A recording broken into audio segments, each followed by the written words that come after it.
प्रणाम मित्रों, मैं हूं विकास सक्सेना। सामाजिक एवं राजनीतिक घटनाओं के विश्लेषण के यूट्यूब चैनल चैतन्य में आपका स्वागत है। आप देख रहे हैं विकास की बात। देश के सबसे पुराने राजनीतिक दल कांग्रेस के पूर्व अध्यक्ष राहुल गांधी को अगर मैं राजनीतिक रूप से अपरिपक्व कहूं तो ये थोड़ी सी अनुचित बात होगी, लेकिन फिर भी उनके जितने भी बयान हैं या उनके जो तौर तरीके हैं उनमें कहीं से भी परिपक्वता दिखाई नहीं देती। आज उन्होंने एक ट्वीट किया है जिसमें उन्होंने कहा है कि भाजपा, मीडिया और उनके साथ खड़ी ताकतों ने पूरे देश में केरोसिन फैला दिया है। सिर्फ मोहब्बत ही देश में लगी इस आग को बुझा सकती है। जो उन्होंने बात कही है, ये लगता है नूह में जो ब्रजमंडल यात्रा निकाली जा रही थी उस पर जो हमला हुआ है उसके संदर्भ में कही है। आप समझिए कि नूह में हुआ क्या और ये राहुल गांधी का बयान उस संदर्भ में कितना सटीक बैठता है। दरअसल सावन का पवित्र महीना चल रहा है और इसमें सनातन धर्म को मानने वाले लोग विभिन्न शिवालयों में जाकर के जलाभिषेक करते हैं भगवान शिव का। इसी क्रम में एक ब्रजमंडल यात्रा निकाली जा रही थी।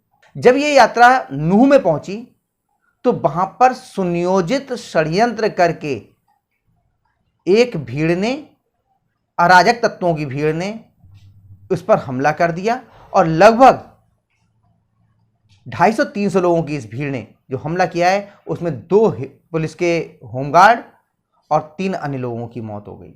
अभी तक की ये सूचना है, अपुष्ट सूत्र तो कुछ ज़्यादा लोग बता रहे हैं, लेकिन मैं उतने ही कहूँगा जितने की लोगों की मौत की अभी तक पुष्टि हो सकी है। यहाँ तक कि जिन लोगों पे हमला हुआ उन्होंने खुद को बचाने के लिए मंदिर में शरण ली, उसके अंदर बंद हो गए। उनकी जो गाड़ियां बाहर खड़ी थी उनमें आग लगा दी गई, बुरी तरीके से उनको फूंक दिया गया, कुछ वैसे ही जैसे बीते दिनों फ्रांस में पार्किंग में खड़ी हुई गाड़ियों में आग लगाई गई थी। इन लोगों को बचाने के लिए जो हरियाणा राज्य की जो पुलिस थी वो अंदर नहीं पहुंच पाई, तो मजबूरी में केंद्रीय गृह मंत्रालय से मदद मांगी गई और केंद्रीय बलों को एयर ड्रॉप करके उस क्षेत्र में उतारा गया। तब जो है उन लोगों के लिए जैसे तैसे बचा के बाहर लाया जा सका। लेकिन इतने के बावजूद कांग्रेस नेता राहुल गांधी एक बार भी उन लोगों की भर्त्सना करने को तैयार नहीं है जिन्होंने सुनियोजित तरीके से हमला किया ब्रजमंडल की जलाभिषेक यात्रा पर। उनके प्रवक्ता जो आज टीवी पे बैठे हुए थे, मैं शाम से देख रहा था अलग अलग टीवी चैनलों पर, वो भाजपा का नाम ले रहे थे, वो विश्व हिंदू परिषद का नाम ले रहे थे, वो हिंदू जागरण मंच का नाम ले रहे थे, वो अन्य संगठनों का नाम ले रहे थे, लेकिन एक बार भी वो उन लोगों का नाम लेने से बचे थे या मुस्लिमों की, मेवातियों की उस भीड़ का, उस अराजक भीड़ का नाम लेने से बच रहे थे। वो सिर्फ ये कहते हैं हाँ कुछ अन्य लोगों ने भी इसमें हमला किया। हमला ही हुआ है, ये दंगा नहीं था। वो यात्रा निकल के जा रही थी, उस यात्रा पे हमला किया गया। लेकिन कांग्रेस के नेता वोट बैंक की पॉलिटिक्स के चलते ये मानने को तैयार नहीं है, ये कहने को तैयार नहीं है। उन्हें आज भी लग रहा है कि पूरे देश में भाजपा ने केरोसिन फैला दिया है और उसमें मोहब्बत ही उस आग को बुझा सकती है।